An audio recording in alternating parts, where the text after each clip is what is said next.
நண்பர்களே, கன்னி ராசியை பொறுத்த வரைக்கும் ஒரு அற்புதமான ராசி இது. இந்த ராசியில் பிறந்தவங்க பூமி தத்துவ ராசி அப்படின்னு சொல்லுவாங்க. இந்த காலகட்டம் கன்னி ராசியை பொறுத்த வரைக்கும் பண ரீதியான விஷயத்தில் கொஞ்சம் சிக்கலாக தான் இருக்கும். ஒரு சில கன்னி ராசியில் இருக்கக்கூடிய ஆண்களாக இருந்தாலும் சரி, பெண்களாக இருந்தாலும் சரி, இதில் ஆண்களுக்கு எப்படி இருக்கும் அப்படின்னா, தொழில் ரீதியான விஷயங்களுக்காக வெளியிடங்களுக்கு போயிருக்கிறது, கடனுக்கு பயந்து ஃபோன் எடுக்காமல் இருக்கிறது, இது திடீர்னு ஒரு கடனோட பிரதிபலிப்பு கொஞ்சம் அதிகமாக அவங்களுக்கு தென்படுறது. ஸோ இந்த மாதிரி விஷயங்கள் கொஞ்சம் அதிகமாக இருக்கும். கன்னி அப்படிங்கிறது பூமி தத்துவ ராசி அப்படிங்கிறதுனால பூமியின் மீது இருக்கப்பட்ட சொத்துக்களோ இல்லை அது சம்மந்தப்பட்ட ஏதோ விஷயங்களோ, அதனால் உங்களுக்கு பண விஷயங்கள் கொஞ்சம் அதிகமாக இது பண்ண ஆரம்பிக்கும். இதன் அதிபதியாக ஜோதிடத்தில் மெர்க்குரி, அதாவது நம்ம தான் சொன்னோம்ல பிளானட் மெர்க்குரி கருதப்படுறதுனால கன்னி ராசியினுடைய முக்கிய குணங்கள் அப்படிங்கிறது, ஒரு குறிப்பிட்ட விஷயத்தில் நீங்கள் கொஞ்சம் ஹைலைட்டான பர்சனாக தெரிவிங்க. எது சார் அப்படின்னு கேட்டால், அறிவு மற்றும் பகுத்தறிவு, விஷயங்களை ஆராய்ந்து பார்க்கக்கூடிய திறன், திட்டமிடக்கூடிய குணம், சுத்தம், ஒழுங்கு, இது மாதிரி இருக்கக்கூடிய அதன் மீது உள்ள விருப்பம், பொறுப்புணர்வு, மற்றவங்களுக்கு உதவக்கூடிய மனம். சார் இதெல்லாம் என்ன சார், இதெல்லாம் புரியாத மாதிரியே பேசுங்க அப்படின்னு கேட்டால், இதெல்லாம் நிறையா ராசிகளுக்கு இருக்கிறது தான். ஆனால் உங்களுக்கு கொஞ்சம் அதிகமாகவே இருக்கும். அறிவு மற்றும் பகுத்தறிவு ரொம்ப அதிகம். விஷயங்களை ஆராய்ந்து பார்க்கக்கூடிய திறன் உங்களுக்கு இன்னும் அதிகம். திட்டமிடும் குணம் உங்களுக்கு ரொம்ப அதிகம். சுத்தம், ஒழுங்கு, இது மீதான விருப்பம், பொறுப்புணர்வு எல்லாமே ரொம்ப அதிகம். மற்றவர்களுக்கு உதவக்கூடிய மனம் உங்களுக்கு ரொம்ப அதிகம். மற்றவங்களால் உங்களுக்கு அதிக பாதிப்புகள் தான் ஏற்பட்டிருக்கே தவிர, நீங்கள் உதவுறதுக்கு போய் உங்களுக்கு நிறைய பிளாக் மார்க்ஸ் தான் ஏற்பட்டிருக்கே தவிர, இது வரைக்கும் எங்களால் உங்களுக்கு பெரிய நன்மை அப்படின்னு எதுவுமே நடந்ததில்லை.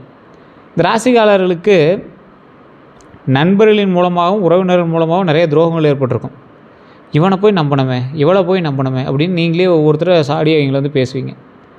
நட்புனால தான் உங்களுக்கு நிறைய சண்டைகள், சிக்கல்கள்லாம் ஏற்பட்டிருக்கும். அதே போல் இந்த கன்னி ராசிக்காரரும் வெளியே அமைதியாக இருப்பாங்க. ஆனால் மனதில் பல விஷயங்களை கணக்கிட்டு கொண்டுகிட்டே இருப்பாங்க.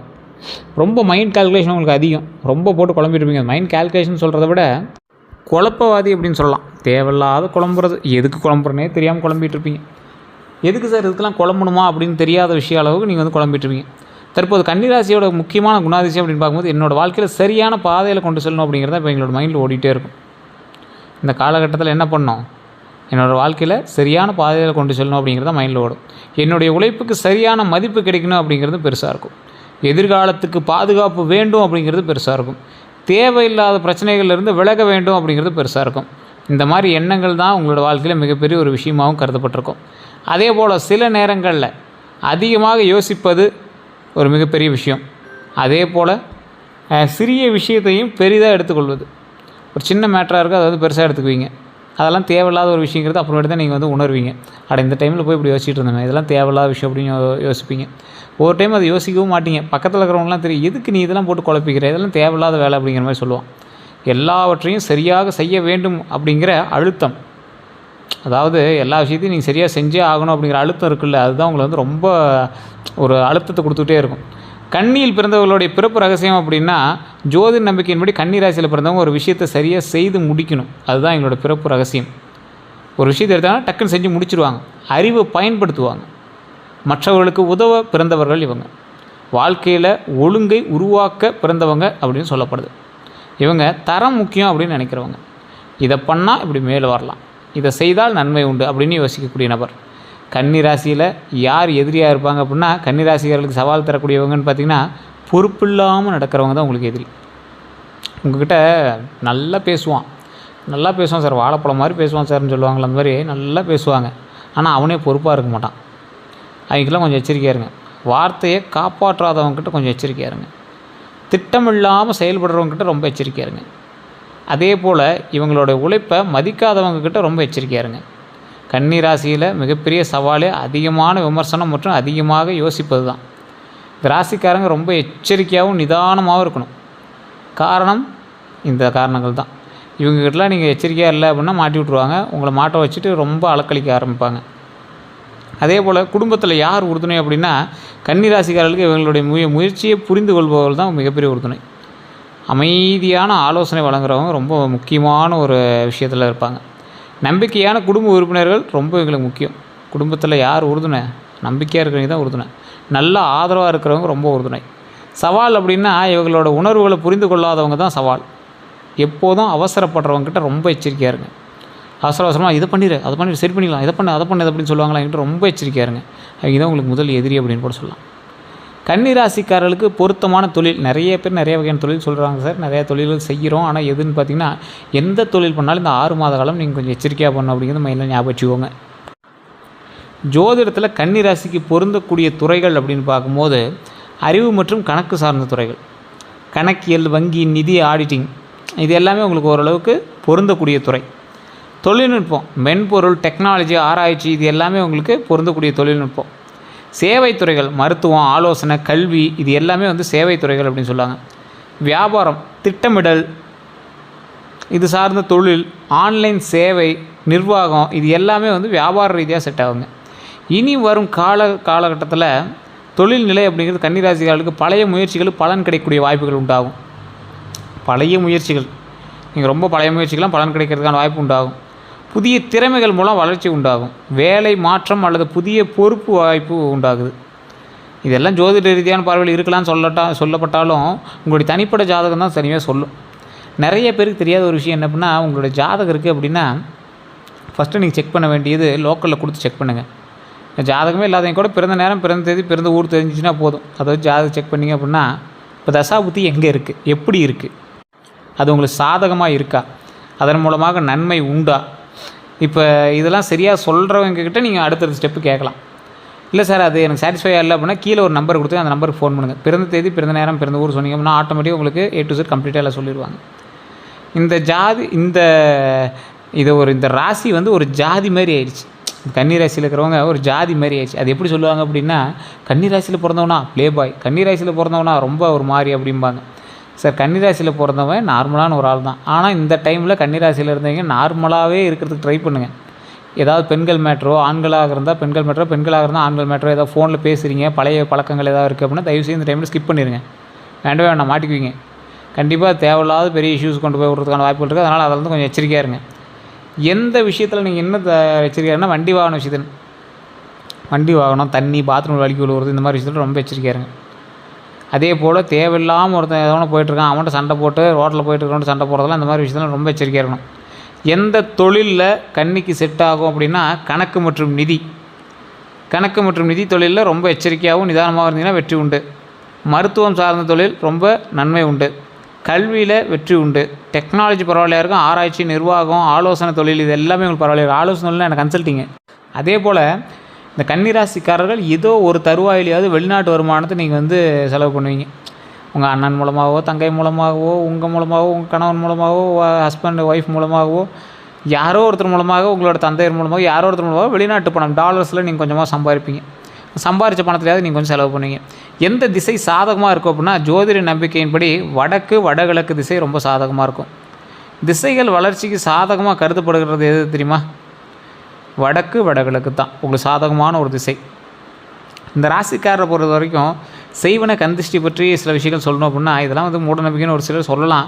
ஆனால் இந்த ராசிக்காரருக்கு சிலரோட பொறாமையும் எதிர்மறை பார்வையும் வந்து இவங்களை கொஞ்சம் அப்படியே கொஞ்சம் லேக் அடிக்கிறது வாய்ப்புகள் கொஞ்சம் அதிகமாகவே இருக்குது. அப்போ இந்த ராசிக்காரங்க என்ன பண்ணணும்? இந்த ராசிக்காரங்க என்ன பண்ணணும்? குலதெய்வ கோயிலுக்கு போய்ட்டு வரணும். உங்களுக்கு ஏதாவது படபடப்போ இல்லை ஒரு மாதிரி ஏதாவது பதட்டமாகவோ ஏதாவது ஒரு மாதிரி பண்ணுது அப்படின்னா தயவுசெய்து கொஞ்சம் எச்சரிக்கையாக இருந்துக்கோங்க.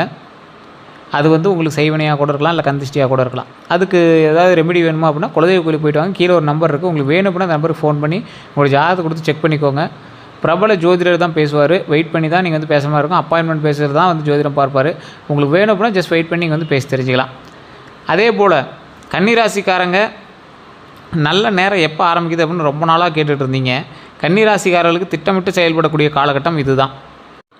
இந்த திட்டமிட்டு செயல்படக்கூடிய காலத்தில் அறிவை பயன்படுத்தும் வாய்ப்புகள் உண்டு. புதிய திறமை வளர்க்கக்கூடிய நேரங்கள் உண்டு. முன்னேற்ற தரக்கூடிய சில தருணங்கள் இந்த டைமில் உங்களுக்கு ஆரம்பிக்குது.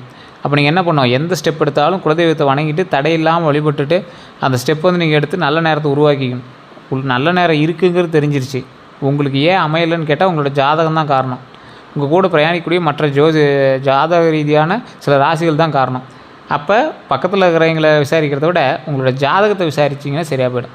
உங்களுடைய மேனுவல் புக்கு, சார் இந்த பிராண்டில் வாங்கின எல்லா வண்டியும் நல்லா ஓடிட்டுருக்குது, எல்லா வண்டியும் நல்ல மைலேஜ் தருது, இது மட்டும் ஏன் கம்மியாக தருது, என்ன காரணம்? மெக்கானிக்கிட்ட கேட்டு தானே ஆகணும்.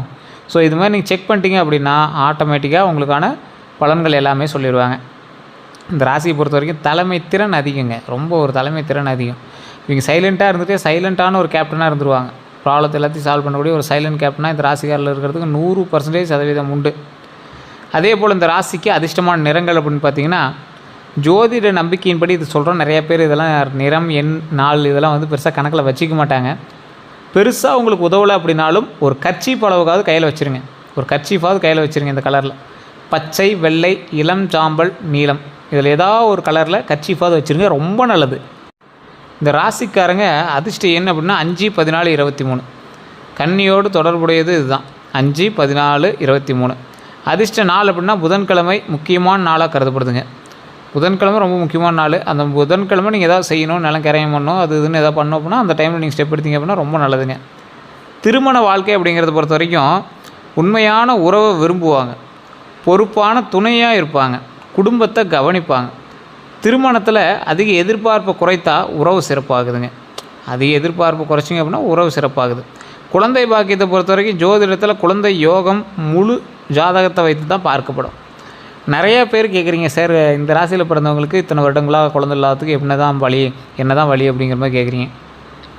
ஒரு 3 கோயில் நிறைய வீடியோக்கள் நான் சொல்லியிருக்கேன். எல்லா வீடியோவிலும் நான் மெயினாக சொல்கிறது தான். இது நிறைய பேர் பெருசாக எடுத்துக்கிறீங்களா என்னன்னு தெரியல. தயவு செய்து அங்கே பரிகாரங்கள் அப்படிலாம் எதுவும் கிடையாது. நீங்கள் கோயிலுக்கு போய் வழிபட்டீங்க அப்படின்னா போதுமானது. அந்த சுவாமியை பார்த்து மன நிறைய அமைதியாக வணங்கிட்டு அந்த இடத்துல ஒரு 2 நிமிஷம் உட்காந்துட்டு வாங்க. ஃபஸ்ட்டு திருவண்ணாமலை போயிட்டு உடனே மேல்மலையனூர் கோயில் அங்கே இருக்கும் பக்கத்தில், வேலூர் மேல்மலையனூர் கோயில் போய் வழிபட்டு வாங்க. அங்கே வழிபட்டு எப்போ டைம் கிடைக்குதோ பழனி போயிட்டு கீழே திரு ஆவினங்குடி 3வது படை வீடு அப்படின்னு கருதப்படக்கூடிய ஒரு ஸ்தலம். அங்கே போய் உள்ளே இருக்கக்கூடிய குழந்தை வடிவத்தில் இருக்கக்கூடிய முருகர் வழிபட்டுட்டு வெளியே வந்துட்டு மேலே பழனி மலை மீது அமர்ந்துள்ள பாலதண்டாயுதபாணி சுவாமியும் வழிபட்டு வரணும். இதுதான் ஒரு முக்கியமான விஷயமாக கருதப்படுது. ஸோ இந்த டைமில் நீங்கள் கண்டிப்பாக இந்த மாதிரி கடவுளை வணங்கும் போது மிகப்பெரிய பாவ விமோச்சனம் தருது அப்படிங்கிறத ஞாபகம் வச்சுக்கோங்க. அதே போல் குழந்தை பாக்கியத்துக்கு அந்த கடவுள் மிகப்பெரிய ஒரு பவர் கொடுக்கக்கூடிய தெய்வம் அப்படிங்கிறது ஞாபகம் வச்சுக்கோங்க. ஜோதிடத்தில் குழந்தை யோகம் இல்லாதவர்களுக்கும் குழந்தை யோகத்தை தரக்கூடிய ஒரு அற்புதமான ஸ்தலம் பழனி, மேல்மலையனூர் அங்காள பரமேஸ்வரி, திருவண்ணாமலை இந்த கோயிலில் ஞாபகம் வச்சுக்கோங்க. அதே போல் திருமண ரீதியான சிக்கல்களை தீர்க்கக்கூடிய ஒரு ஸ்தலம் அப்படின்னா திருச்செங்கோடு அர்த்தநாரீஸ்வரர் கோயில், நாமக்கல். எப்போ ஃப்ரீயாக இருக்கீங்களோ அந்த இடத்துக்கு போய் வழிபட்டு வாங்க, மிகப்பெரிய நன்மை உண்டு. அதே போல் தொழில், வண்டி, வாகன யோகம். நிறைய பேர் வந்து கன்னிராசியில் பிறந்தவங்க தொழில் அவ்வளோ சீக்கிரம் செட் ஆகலைமைங்க. இனி வரக்கூடிய காலகட்டத்தில் செட் ஆகும். தேவைக்கு ஏற்ப செலவு செய்வாங்க, திட்டமிட்டு பொருட்களை வாங்குவாங்க. வாகன யோகம் தனிப்பட்ட ஜாதகத்தை பொறுத்து தான் சொல்ல முடியும், அது நம்ம சொல்லிடலாம். இந்த ராசிக்காரங்க தொழிலை பொறுத்த வரைக்கும் நீங்கள் தொழிலில் மந்தமாக இருக்குது அப்படின்னா மதுரை மீனாட்சி அம்மன் கோயிலுக்கு போயிட்டு வாங்க. நீங்கள் எப்போ அந்த மதுரை மீனாட்சி அம்மன் கோயிலுக்கு போனால் சுறுசுறுப்பாக டக் பண்ணுற மாதிரியே இருக்கும். ஏன்னா காலை எழுந்தவுடன் தன் கணவனை எழுப்பி அதுக்கப்புறமேட்டு பூஜை வாங்கக்கூடிய அம்மன் தான் மீனாட்சி. ஃபஸ்ட்டு எடுத்தோடனே அந்த கோயிலில் மீனாட்சி அம்மன் தான் பூஜை. அதாவது காலையில் நேரமாக எந்திரிச்சிடுறாங்க, எந்திரிச்சு போய் மறுபடியும் ஒரு கணவனான சிவபெருமானுக்கு பூஜை செய்து மறுபடியும் வராங்க, சொக்கநாதருக்கு பூஜை செய்து வராங்க. ஸோ இதுதான் வந்து மீனாட்சி சொக்கன் அப்படின்னு சொல்லுவாங்க பார்த்தீங்களா, அப்படி வழிபடுறது. ஸோ நிறையா பேருக்கு தெரியாத ஒரு விஷயம், அங்கே போயிட்டு வந்தால் தொழில் சூப்பராக இருக்கும். அதே போல் சொத்து யோகம். கன்னிராசிக்காரங்க சேமிப்பு, திட்டமிட்ட முதலீடு, நீண்ட கால சொத்து உருவாக்கம் இது எல்லாமே இருக்குங்க. சொத்து ரீதியான விஷயங்கள் உங்களுக்கு செட் ஆகாத பாருங்கள். குலதெய்வ வழிபாடு பண்ணிங்க அப்படின்னா தான் சொத்து குழந்தை விஷயங்கள்லாம் வந்து நல்லபடியாக அமையுங்க. வளர்ச்சி பெறக்கூடிய ஒரு வருடமாக இந்த வருடம் இருப்பதனால சொத்து யோகம் கண்டிப்பாக உண்டு. சொத்து சம்மந்தப்பட்ட ஏதாவது சிக்கல் இருந்தாலும் நீங்கும். பரம்பரை ரீதியான சொத்துக்கள் எல்லாமே சரியாகும். பல பேர் உங்களை வந்து தொலைவிட்டு இருக்காங்க, தேடிட்டு இருக்காங்க அப்படின்னா கொஞ்சம் யோசித்து செயல்பட்டிங்க அப்படின்னா மிகப்பெரிய வெற்றி உண்டு அப்படிங்கிறது ஞாபகம் வச்சுக்கோங்க. அடுத்த 12 நாள் பொதுவான பலன் அப்படின்னு பார்க்கும்போது மனதில் இருந்த குழப்பங்கள் குறையலாம். 4 to 6வது நாளில் வந்து வேலை மற்றும் தொழில் தொடர்பான வாய்ப்புகள் ஏராளம். இது எல்லாமே ஏராளமாக வரும் அப்படிங்கிறது ஞாபகம் வச்சுக்கோங்க. அதுக்கடுத்த மீதி இருக்கக்கூடிய 6 நாட்களில் 7 to 9வது நாளில் பண விஷயங்களில் கவனமாக இருங்க. உங்களை ஒருத்தன் நார்மலாகவே ஏமாற்றிடுவான், பண விஷயத்தில் பல்காக ஏமாத்துறதுக்கான வாய்ப்புகள் 70% உண்டு அப்படிங்கிறது ஞாபகம் வச்சுக்கோங்க. அடுத்து ஒரு 3 நாட்கள் புதிய திட்டங்களுக்கு அடித்தளம் அமைக்கலாம். புதிய திட்டங்களுக்கு அடித்தளம்னா ஏதாவது ஒரு பேஸ்மெண்ட் போடுறது லேண்டுக்கு அப்படிங்கிறன்னு யோசிக்கலாம். ஏதாவது ஒரு ப்ராசஸ் பண்ணுறதுக்கான ஃபஸ்ட்டு ஸ்டெப்பு. ஒரு கம்பெனி ஆரம்பிக்கலான்னு இருக்கீங்க, லோனுக்காக ஸ்டெப் எடுக்கலான்னு இருக்கீங்க, லோனுக்கான ஃபஸ்ட்டு ஸ்டெப்பு எடுங்க. இது எல்லாமே நல்ல ஒரு விஷயம் தானே, நல்ல தொடக்கம் தானே. கன்னிராசிக்காரங்க நீங்கள் செய்ய வேண்டியது அப்படின்னா திட்டமிட்டு செயல்படுங்க. புதிய திறமைகளை கற்றுக்கோங்க, சேமிப்பை அதிகப்படுத்துங்க, உடல் நலத்தை கவனியுங்க, நேரத்தை மதிங்க. இதான் உங்களுக்கு மெயினாக சொல்ல வேண்டியது. செய்யக்கூடாதது அப்படின்னா அதிகமான அதிகமாக கவலைப்படுறது நிறுத்துங்க. எல்லாவற்றையும் தனியாக சுமந்து கொள்வது நிறுத்துங்க. சிறிய பிரச்சனையை பெரிதாக்குவது நிறுத்துங்க. தன்னம்பிக்கையை குறைப்பதை நிறுத்துங்க. இது பிரச்சனைகள் எல்லாத்தையும் சால்வ் பண்ணிங்க அப்படின்னா வாழ்க்கையில் வெற்றி பெறதுக்கு மிகப்பெரிய வாய்ப்பு உண்டு அப்படிங்கிற ஞாபகம் வச்சுக்கோங்க. பரிகாரங்கள் அப்படின்னு பார்க்கும்போது நம்பிக்கை அடிப்படையில் இது நம்பிக்கை தான். நீங்கள் பெருசாக நீங்கள் எடுத்துக்கிறீங்களா, அது உங்களுடைய கருத்துக்கள் தான். இல்லை சார் நாங்கள் யூடியூப்பில் வீடியோஸை மட்டும் தான் பார்ப்போம், பரிகாரங்கள்லாம் பைசா செலவு பண்ணுற மாதிரி பரிகாரங்கள் நான் பண்ணுறதில்ல அப்படின்னா அது உங்களுடைய விருப்பம். புதன்கிழமை வழிபாடு, இதுக்கு பைசா தேவையில்லை. விநாயகர் வழிபாடு, இதுக்கும் பைசா தேவையில்லை. பச்சை பயிர் தானம் செய்கிறது, இதுக்கு கொஞ்சம் தேவைப்படும்னு நினைக்கிறேன். பச்சை பயிர் தானம் பண்ணிங்க அப்படின்னா மிகப்பெரிய நல்லது. மாணவர்களுக்கு உதவி செய்கிறது, இது கண்டிப்பாக உங்களுக்கு பணம் தேவைப்படலாம். முடிஞ்சால் உங்களுடைய ஒரு நாள் ஸ்நாக்ஸ் ஐட்டமோ இல்லை ஏதோ ஒரு உங்களுக்கு ஏதாவது தீய பழக்கங்கள் இருந்தால் அந்த தீய பழக்கங்கள் நிறுத்திட்டு அதில் ஒரு நாளைக்கு யாருக்காவது ஒரு மாணவர்களுக்கு உதவி செய்யுங்க. புத்தகமோ பேகோ வண்டியோ இந்த வண்டியில் ஏதாவது கூட்டு போய் விடுறதோ இந்த மாதிரி விஷயங்கள்லாம் ரொம்ப நல்லது தான். தியானம் மற்றும் நல்ல எண்ணங்களை வளர்த்தல். தியானம் பண்ணி நல்ல எண்ணங்களை மட்டும் வளர்த்துட்டீங்க அப்படின்னா ஒரு நாளைக்கு உங்களுக்கு அவ்வளோ பவராக இருக்கும். ஸோ அதுதான் ஒரு முக்கியமான விஷயமாக கருதப்படுது.